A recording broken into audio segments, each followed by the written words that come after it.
America has been fighting a war on poverty since 1965, almost a half century ago.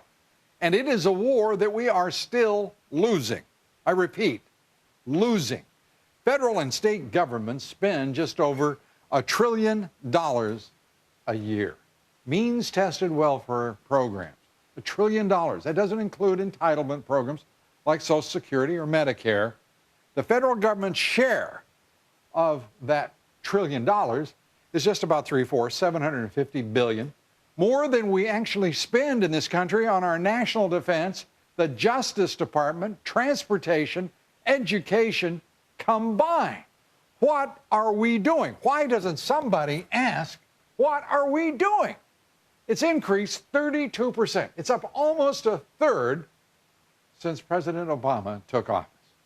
What has all of that spending gotten us? Well, according to the Census Bureau, the nation's poverty rate remains at 15%. 15%.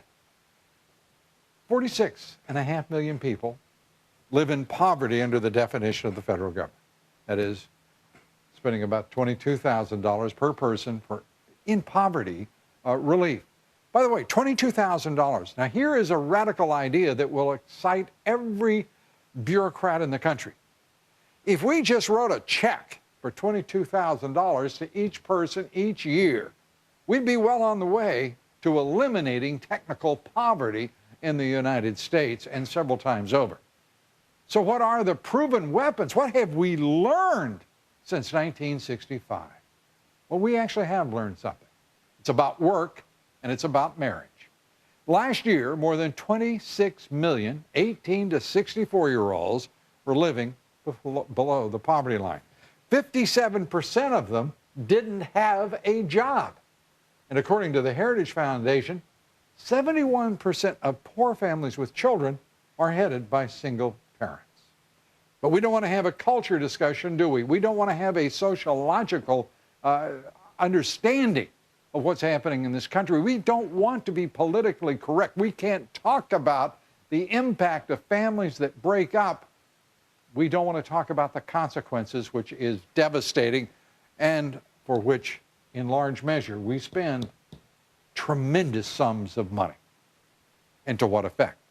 As for families with children, but not living in poverty, 73% of them are headed by married couples. Coming up, we're going to be talking with the scholar and author William Voegeli. He's written a tremendous new book. He says liberals' belief that there should be no limits to the welfare state has created grave consequences, and they are very serious implications for this country's destiny. He wrote the book, Never Enough, America's Limitless Welfare State. I guarantee you want to hear what he has to say. He's here next. Stay with us.